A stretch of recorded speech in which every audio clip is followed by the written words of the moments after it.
Susan Cox Powell was a young, attractive woman, a mother to 2 adorable sons, and the wife of a pitiful excuse for a human being.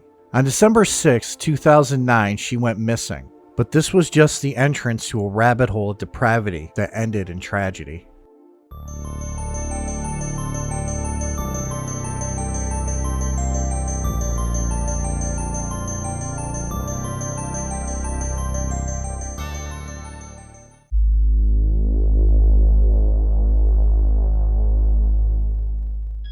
I am going to start this off with one of the most disgusting human beings to ever walk this earth. His name was Stephen Powell. I don't care when he was born, but according to his history, he didn't come from a happy family. In fact, when his parents divorced, they would play a game they called the kidnap game, where the parents would take turns kidnapping the children and keep them from the other parent for as long as possible. While this does have an effect on a growing mind, it does not excuse what Stephen Powell turned into. Stephen met Terica Powell and had a total of 5 children: Jennifer, John, Josh, Michael, and Alina Powell. Terry, as she was nicknamed, was a devout Mormon, and for a while Stephen pretended to be as well. But that was all it was, just a pretend game. What he wanted was control. He looked down on women, seeing them as nothing more than objects of his sick pleasure. Jennifer would remember how her father would seem to be interested in her in ways I am not going to say on here. One incident that shows his depravity happened at a hotel room. Stephen took his oldest daughter Jennifer to that hotel room. She thought it was to spend time with her father. As she was watching regular television, he switched the channel to more adult content. He watched pornography in front of his daughter. In fact, one of the reasons Terry ended up divorcing him was because Stephen's sick sexual fantasies. He collected pornography. He once became fixated with a woman from their church and openly told his wife that if anything happened to that woman's husband, he would take her on as a second wife. And he encouraged crude behavior from his sons, including watching pornography with them. He would strike his wife and his own kids. Michael and Alina were the youngest when all of this happened and when the divorce was going on. Stephen manipulated the situation with all his children. Josh ended up going with Stephen because Terry had stricter rules. Michael and Alina would also end up going with Stephen because of his manipulation. Only Jennifer would remain near her mother, deciding that Stephen's sick lifestyle wasn't for her. In 1992, Terry and Stephen divorced. Terry moved to Utah while Stephen stayed in the Washington state area. The upbringing that Stephen's children would endure would have long-lasting impacts. But Stephen is the father of Susan Cox Powell's husband. We will get back to more of his depravity later. By the end of this video, if you knew nothing of this man, you will probably grow to despise him as much as I do. But for now, let's move on to Josh Powell.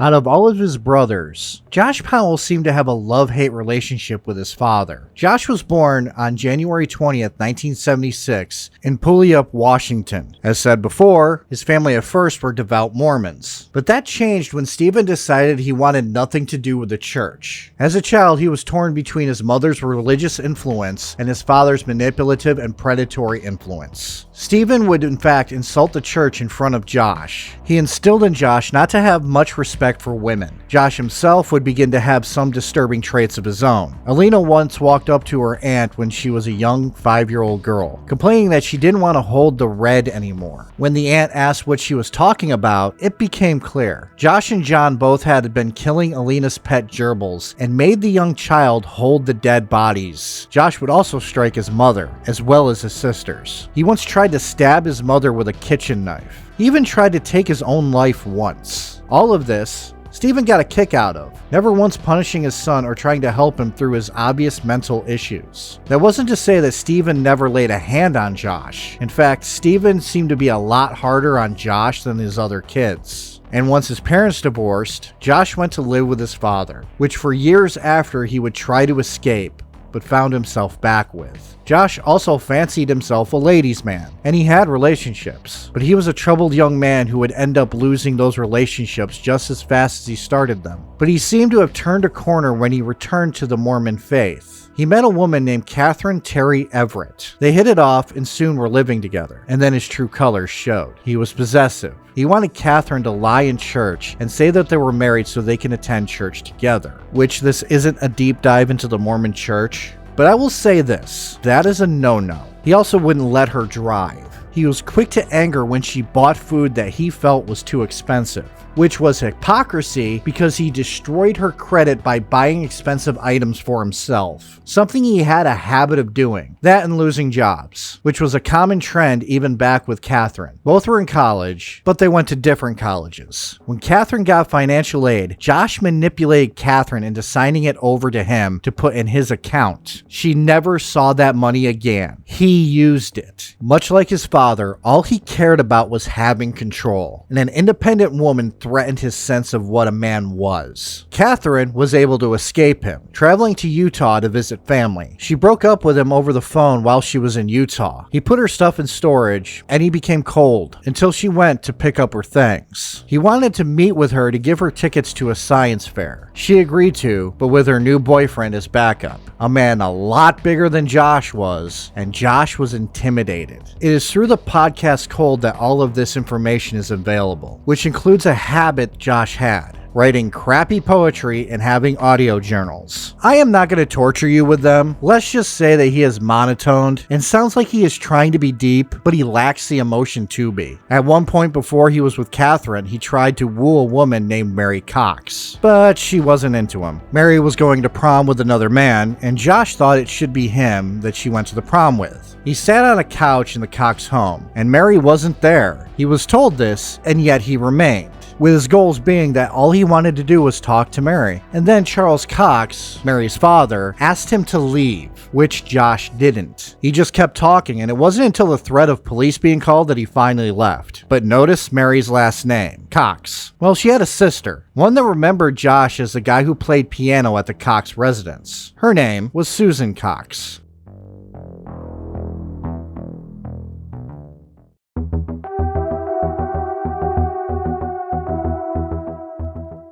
Susan Cox was born on October 16, 1981, the third child of Judy and Charles Cox. Charles was in the military, and he was a devout Mormon in his own right, but he was a loving father. From everything I have researched, the Coxes were good parents. They raised 3 wonderful girls. They moved around from New Mexico to Alaska to Washington. It was in Washington that Susan ended up meeting Josh for the first time, and at that time, she was young, around 13 years old. Mary was courted by Josh, and that didn't go anywhere. But Susan remembered him, and they met again when she was 19 years old. Josh was taking courses at the LDS Institute of Religion. At the same time, Susan was as well. Susan was also beginning college to study cosmetology. Josh held a dinner party at his Tacoma, Washington home, and Susan was in attendance. She and Josh hit it off. Susan was one of those people who just wanted people to be happy. She was a bubbly and caring person. It was not hard to fall in love with her. Soon she was spending more time at Josh's place than her own. Once her father found out, he didn't approve. But to his credit, he was open about the fact that he did not like Josh at all, but he knew he couldn't do anything about it. When you try to push 2 people who love each other away, it could only lead to them becoming closer.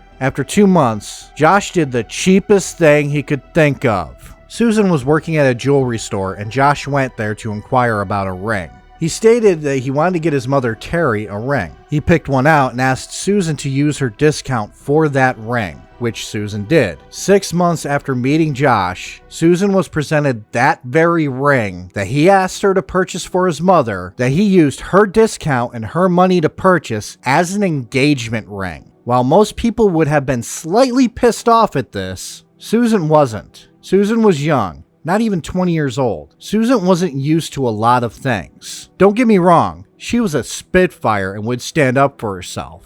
But in her mind, things like what Josh pulled with the engagement ring was probably normal. She ended up saying yes to Josh, which didn't make her family very happy. In April of 2001, they were married at the Portland, Oregon temple. The only one of Josh's family allowed in was Jennifer Powell. This has to do with a Mormon practice. Those who are not in good standing with the Church of Latter-day Saints cannot enter temples during weddings, or probably other things. I don't know, I'm not Mormon. But if you're a Mormon, let me know how correct this is in the comments. But the Powell family was allowed to stay outside, including Stephen Powell, who videotaped everything, with a focus not on his son, nor the happy occasion, but on one person. One person he felt was beautiful. His own daughter-in-law, Susan Cox Powell.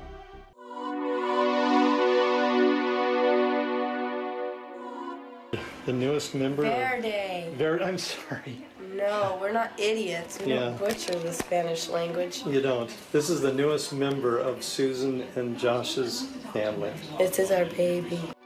While Josh and Susan did have a place, well, Josh did what he did best. He screwed it up. They couldn't afford it. So I'm sure Susan did suggest moving in with her family. But considering Judy and Charles hated Josh, that probably was not going to happen. So the newlyweds ended up living with Stephen. I am going to quickly go over what living in Stephen Powell's house was like. First off, Susan and Josh were not the only ones besides Stephen that lived there. John, Michael, and Alina all lived there as well, and it was not a big home. Josh and Susan had to live in Stephen's dining room with dividers put up for privacy, but the home was littered with pornography. John would walk around naked, and also sometimes in a diaper. I don't really want to know why. And then there was Stephen. That's Susan. Josh. I want her. Who was under the impression that his daughter-in-law had the hots for him, which was not the case. But this came because of something really innocent. You see, Stephen already had an infatuation with Susan, but one day he was in his office, and Susan wanted to share something according to Stephen's own journals. Susan was a cosmetology major. She took a lot of joy in that, and she just learned how to wax. So she was showing off her waxed legs, impressed with how there was no hair. And for some reason, Stephen thought this was her coming on to him. It wasn't. It was just Susan being bubbly and happy. But he was videotaping her without her knowledge before this. Back here, there is a jacuzzi. I'd love to spend the evening in here with Susan is what I'd like to do. Here are the panties I picked up out of Susan's laundry. God, they smell so nice. He was also taking pictures of her. Susan probably knew that Stephen was a creep. She did get them to move out when she landed steady work. So they were living in a different home not far from Josh's father's house. It was during this time a specific video you can find anywhere was recorded, which I'm going to warn you ahead of time. This video is just creepy. Just had what is probably the most erotic experience I've had in my entire life. I just hate to say it. I mean, of course, I haven't had that many experiences, but Susan has been feeling ill. She had a cold, and I offered to rub her feet, to rub her toes, to give her some stimulation. That went on. I probably rubbed her feet, her toes, her beautiful feet. She has such pretty feet. Of course, everything about her is pretty beautiful, and I know she felt it. I mean, I know she couldn't have missed it. She's not naive either, I know from what I've read in her journals. That girl is not naive. When I started massaging her legs, I would have loved to go all the way up her legs, but I did do her calves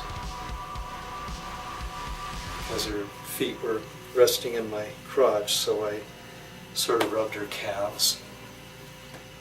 She didn't seem to mind at all having me that close. I mean, I was close. I was touching her with my...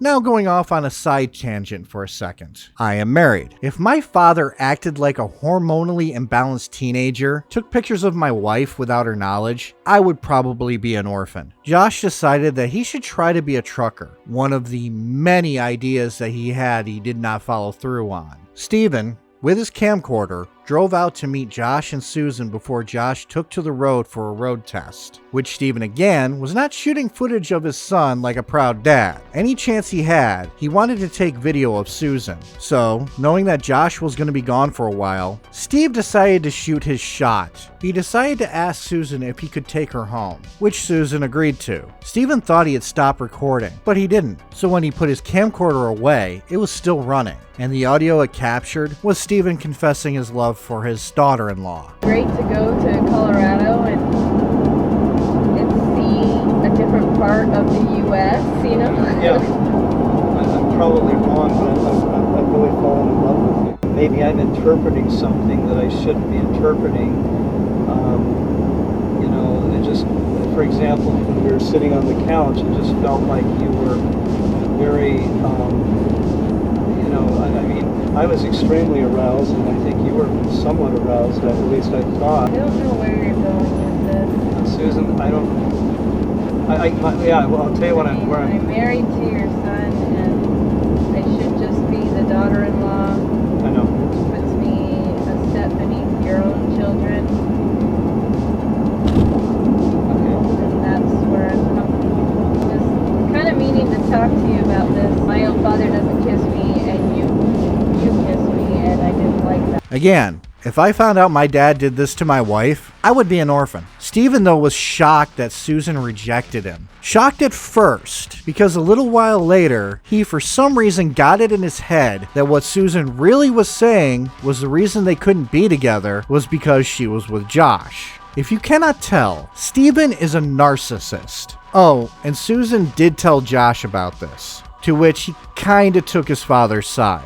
You see, Stephen would later on, and here, claim that Susan was coming on to him and flirting. Alina Powell would tell her father the same. Alina thought that Susan was a flirt and other really unflattering things. I should point this out, since we're talking about Alina. Alina is still alive, and well, interviews with her make her out to be rage-filled, bitter, and jealous of Susan. Another interesting fact, Stephen once said of Josh and Susan that Susan was going to divorce Josh someday, which I take it as him hopeful that she would one day, mostly because of his impure thoughts about her. Stephen thought he was a singer and he made music in his spare time. And well, he wrote 50 songs about Susan.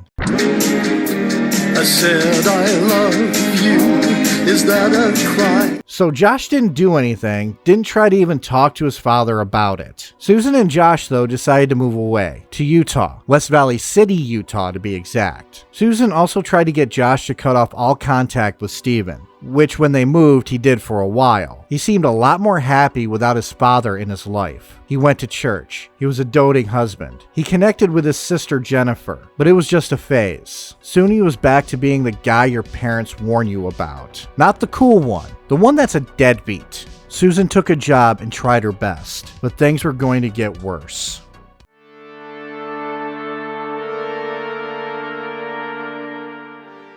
I honestly agree with Susan's father, Charles, when he said that Susan married Josh because she felt she could help him. But you cannot help someone who doesn't want to help themselves. It is a sad fact of life that some people are just hopeless, and Josh was one of those people. He slipped back into things, including buying expensive things on Susan's credit. He also got more controlling. He withheld affection from her for the littlest things, including the old romp in the sheets. It was so bad, when it came to her kids, Susan knew when her 2 children were conceived. Josh would also end up having to declare bankruptcy, which for some reason he got to keep a lot of the stuff he bought using Susan's credit. Also, he would routinely lock her out of the joint bank account that they both had. He would give her an allowance for money she was earning. You would think that she would just up and leave, but she didn't. She tried to remain strong. On January 19th, 2005, she would give birth to Charlie. Josh, though, wasn't interested. When she was going into labor, he was working on his computer, and her parents were visiting her at the time. They had to take her to the hospital to deliver Charlie. He showed up late on a laptop and was working on that laptop while his wife was giving birth. It wasn't until Susan's father, Charles, demanded that Josh be with his wife that he decided to be.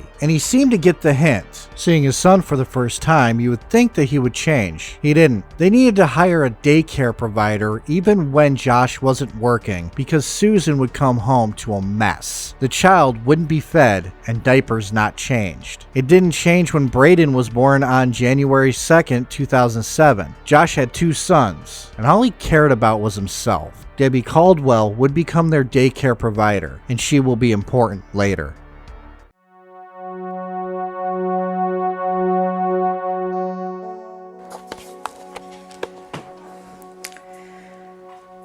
This is me.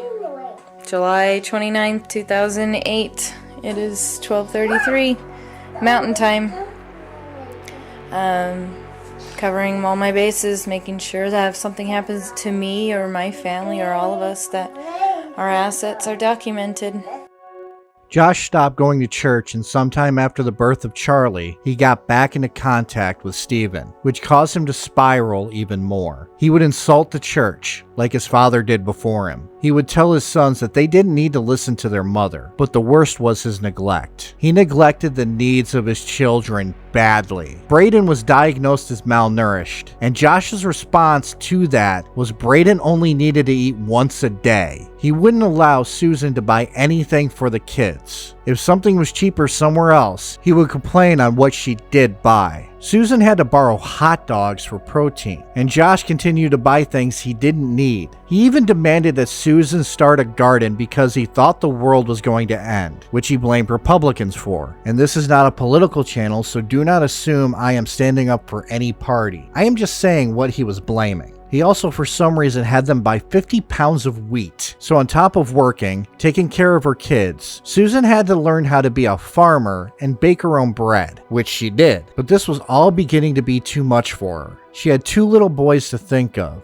She knew her religion didn't permit divorce. In fact, it would make her in bad standing, but she had to do something. Susan had hoped for the longest time that Josh would change. There were moments where he seemed to, only to go back to being overly possessive and overly controlling. He would show love to his family one minute, and then the next he was saying that if she divorced him, she would never see her children again. But Judy and Charles both stood by their daughter. They accepted that she might have to divorce Josh. They even suggested it. In July of 2008, she videotaped herself cataloging all their assets and belongings. At some point, Josh and Susan put out life insurance policies, hers totaling $1.5 million. She also began to stand up for herself and her children more regularly. Her final act was to make a will she knew wasn't legal, but she wanted something for peace of mind. She hid it at her work, and it read, "I want it documented that there's extreme turmoil in our marriage, and if I die, it may not be an accident, even if it looks like one." She stated that if she were to die, she wanted her parents to look after Charlie and Braden.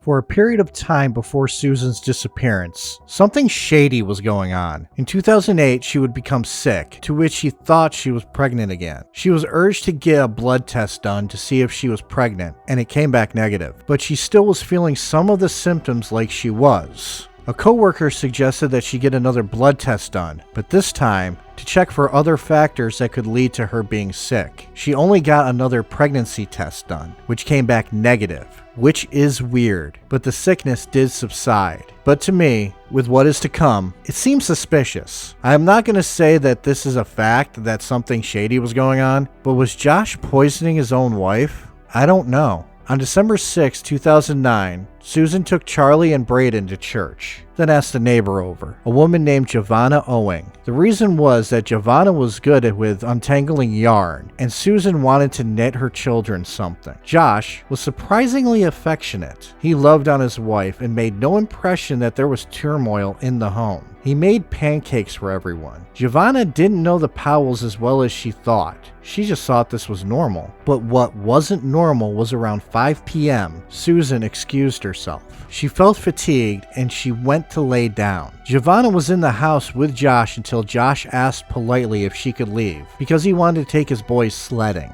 Little did Giovanna know, she would be the last one to see Susan, alive or dead. That night, a blizzard swept through the area, and that morning commute was hectic due to the new fallen snow. Debbie Caldwell noticed that Charlie and Braden were not there, but she had other kids to attend to, and she couldn't afford to just leave them to investigate. She tried calling the Powells to get no answer. Debbie called Josh's mother Terry and his sister Jennifer. Terry and Jennifer went to the home to find the van that the Powells owned not in the driveway. Peering into the windows, they saw no one, so they called police. Once police arrived, Jennifer gave permission to break out a back window, which the police promptly did. They found all of Susan's belongings, her purse, her ID, and her wallet there. 2 box fans were on, blowing at a wet spot on a couch, as though somebody cleaned a mess and was trying to dry it. But Josh, Susan, and their 2 sons were nowhere to be found. That afternoon, Jennifer was able to get in contact with her brother. She wasn't the first to, though. The mother of one of the boys' babysitters was able to get him on the phone to ask where he was. He told that person he was coming back to West Valley City, but the blizzard was causing him to drive slow. But he told his sister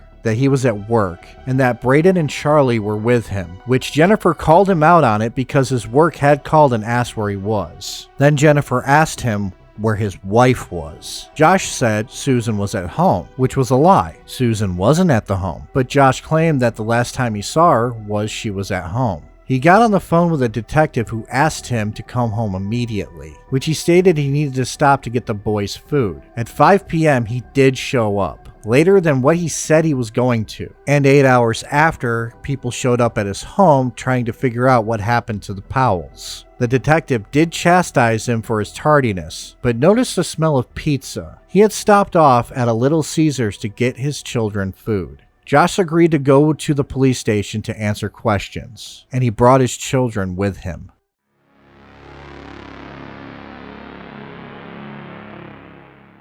Before his wife was missing, Josh stated that it would be easy for him to get away with murder. All he would have to do is hide the body down a mine shaft. Mine shafts littered the Utah desert. Josh did go to the police station, and the police made a mistake in allowing the children in there with him, which proved to be a distraction. Josh's demeanor was that of someone who didn't care. I am not here to judge people's reactions to news, but he seemed to show little interest in his wife's disappearance. Josh claimed that he left his wife home alone sleeping, that he decided to take his sons camping around midnight, that he told Susan of this, and she okayed it. Around midnight, he took his children to a place called the Pony Express, claiming to have been camping and making s'mores. But he apparently forgot the chocolates, so they had mostly s'mores. This was during a blizzard, and he went to a desert where there is a lot of mine shafts. He claimed to have camped at Simpson Springs, which later would be found to have not been camped at. He agreed to the search of the van as long as he could stop the search at any point. They found no camping equipment in the van, just a generator and a tarp, and heavy clothing for the children, which Josh explained to the police that Susan made him take because it was cold. Out of all the things that were missing from the house was Susan's cell phone,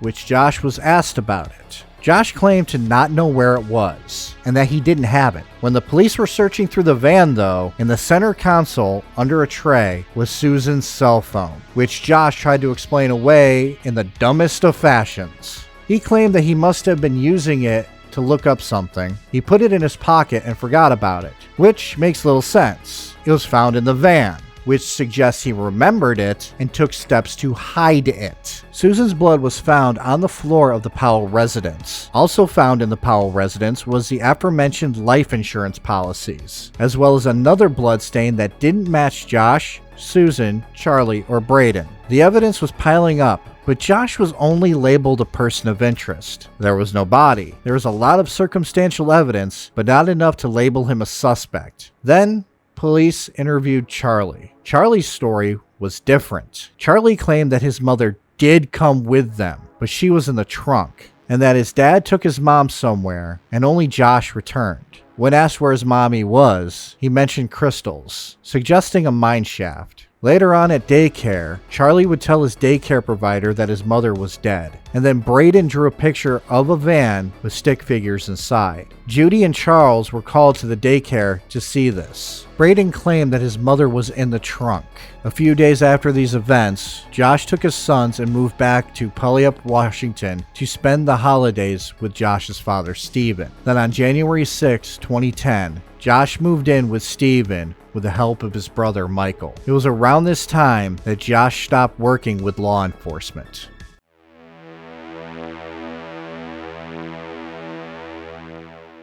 Josh moved his sons into a home that wasn't good for them mentally. Stephen still lived with John and Alina. Michael had moved out and become successful in his own endeavors. But John walked around naked and sometimes in a diaper still. Stephen kept pornography around. But Judy and Charles Cox didn't give up hope of finding Susan. They would canvass places both in Utah and Washington with flyers to try to find their daughter. Stephen, for his part, wrote in his journal that he believed Josh killed Susan. but his thoughts and his actions were different things. He went on the news and claimed that Susan possibly left with another man who was missing as well, a man named Stephen Kocher, which I will cover his disappearance as well at a later date, which will prove how full of shit Stephen Powell was. He also claimed that she was a flirt who hit on him a lot. In fact, a website was made by the Powell family for Susan Powell, not to raise awareness that she was missing, but to lambaste her, to insult her, and make her out to be a lecherous woman who tried to divide a family, which none of these were true. Charles and Judy began to have more of a feud with the Powells over Susan, to the point apparently Stephen got a restraining order against them, and Stephen would boldly confront them on many occasions, bad-mouthing their daughter, as well as trying to paint Josh as the victim, and blaming the LDS Church. On one occasion, Charles was outside a business and Stephen confronted him, claiming that Charles was in violation of a restraining order. Charles was outside the business because he was handing out flyers about his missing daughter and had no real reason to think Stephen shopped there. During this time, Stephen let it slip that he was in possession of Susan's diaries for when she was a young girl, which led to police searching his home. And it wasn't just her diaries he had. He had her underwear, 4,500 images of Susan, videotapes, audio recordings, and not just of her. Stephen was a voyeur, and he had some images and videos that were outright disgusting. I am just going to say it was of the underage variety. On September 22nd, Stephen would be arrested for this. And to get this out of the way for right now, Stephen would end up going to prison for this. He will make one last appearance in this video. But for now, we're moving on.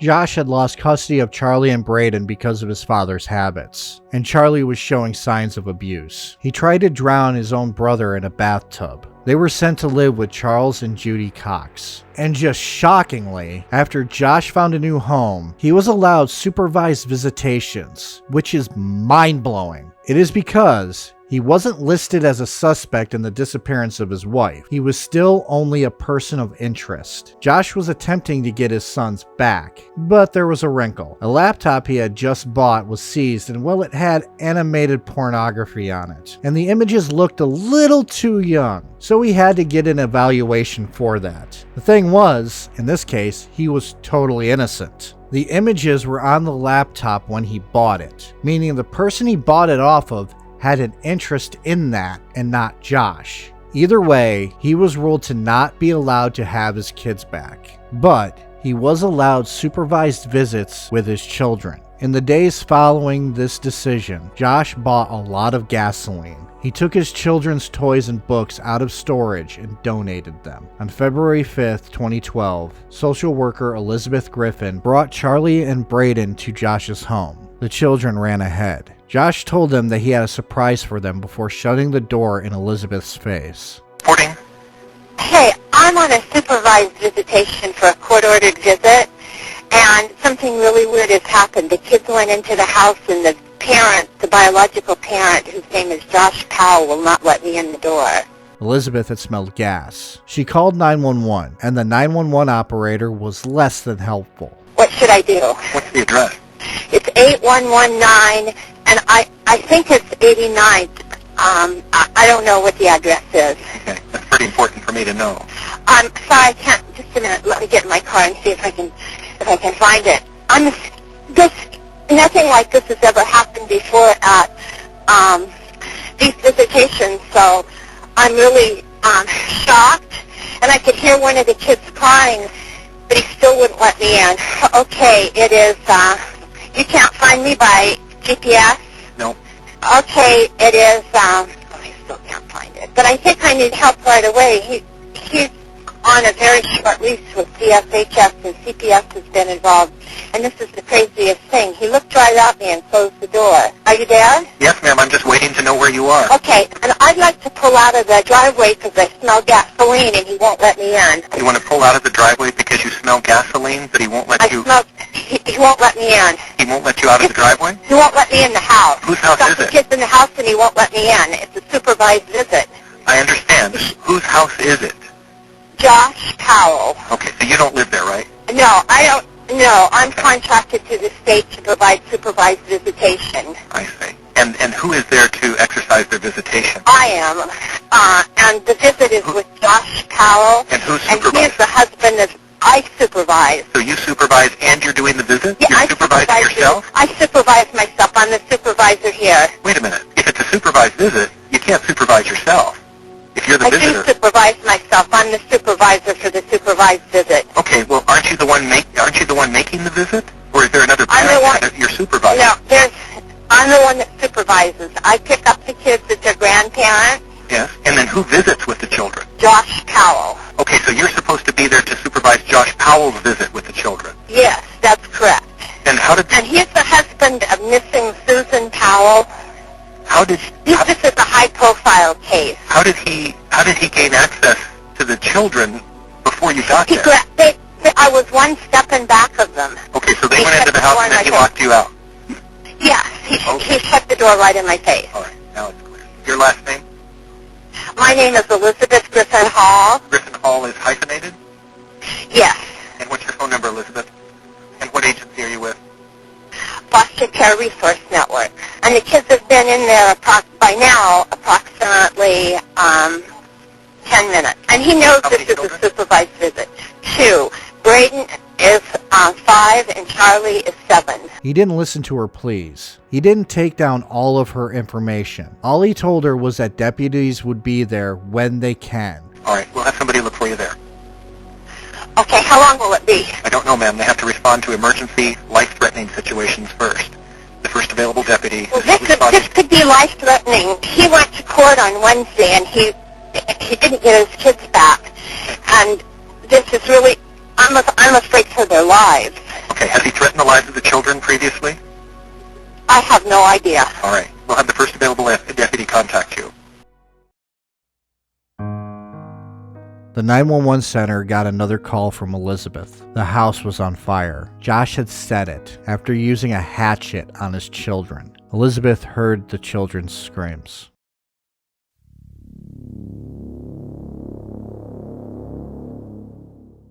With Josh now deceased, the police focused on a possible link. They had tried to get Stephen to talk about Susan while he was in prison, but that didn't work. He just outright refused. He also didn't seem shocked or saddened by what Josh did. The police focused on Michael Powell. Michael had sold a car to a wreck yard, so they sent a cadaver dog in to check that car. It was a long shot, but surprisingly the dogs picked up on a scent from the exact car that Michael had junked, so they confronted Michael. At first they didn't tell them what they had found in the car. They just wanted to give him enough rope to hang himself with. And he did act surprised that they found his car. But DNA from the car proved inconclusive. When Josh perished, Michael was to inherit his life insurance policy, but it was not rewarded to him. With the possibility of pressure being on him and not being able to get the money from the hefty insurance policy, Michael took his own life. Utah authorities believe that Michael and Josh took Susan's life.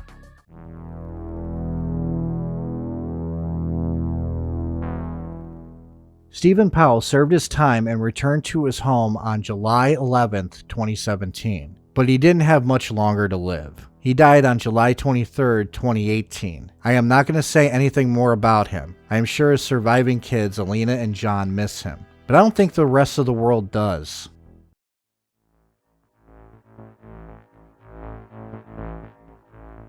In 2015, Terry, who had been at this point more on the side of the Coxes, joined Alina in a court case against the Coxes. They wanted Susan declared legally dead so they can gain her life insurance. The feud between the two families had been ongoing since the disappearance of Susan, but taking it to court was a new level. In March of that year, the Coxes won the case, meaning that all life insurance payouts would go to them and not the Powell family. The Coxes also sued the Washington Department of Health Services for what happened to Braden and Charlie. The claim was that the department didn't do a good job of protecting the children and protected Josh's parental rights over the rights of the children. After originally losing the case, the Coxes were awarded $98 million from the state. The Coxes have also been pressuring the states of Washington and Utah to pass laws protecting children from parents who are being investigated for murder. Susan, though, has not been declared dead at the time of this video. Jennifer seems to be the only member of the Powell family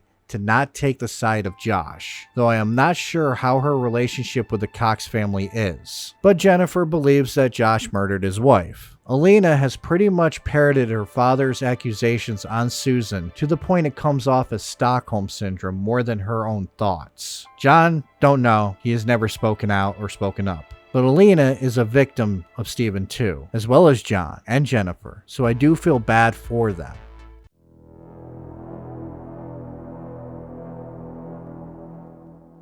All of these theories have one thing in common, that Josh killed his wife. It is just a matter of what he did with the body. The first is that she is in a mine shaft somewhere in the Utah deserts, and that is because of Charlie and Braden's depictions of what happened that night. But this is a needle in a haystack. There are a vast number of shafts in the western deserts of Utah, and finding a body in one is not as uncommon as you think. Many times Judy and Charles have been notified of a body that had been found in one of these shafts, only to be sorely disappointed. The second theory is that Josh dismembered the body and put pieces in dumpsters. He had bought an acetylene torch before his wife went missing. On Thanksgiving, he was going around town trying to find out if he had the right hose for it. And then you have his brother's car. The body could have been transported by Michael or Josh himself, because there are 8 hours where he just disappeared right after his wife's disappearance. He had rented a car and drove out somewhere, which you would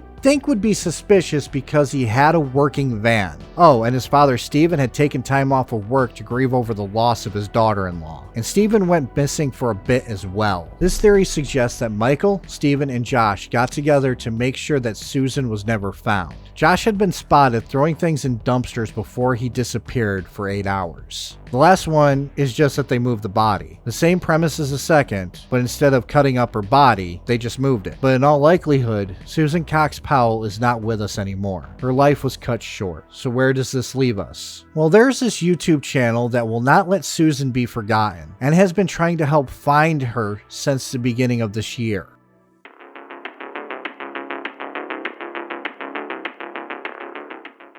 I am not going to go too deep into this because I want everyone to go watch these videos, but the Diesel Brothers YouTube channel has done a lot to keep this case alive. They went into the desert, dug out a mine shaft to try to see if Susan Powell was there. They did find remains, but not of her. But these videos and their dedication to trying to find Susan has been inspiring. Even Charles Cox shows up in some of these videos. In the description, there will be links to all of their Susan Powell videos, as well as a link to the Susan Powell Foundation. Started by the Cox family, its mission statement I will read from their website. To assist families of missing persons by providing no-cost strategic media counseling services to ensure that their loved one's face and name remain in the public eye for as long as possible. To research and catalog sources across the United States that may be helpful to families of missing persons in an effort to create a resource clearinghouse for other families to use in their time of crisis, and to support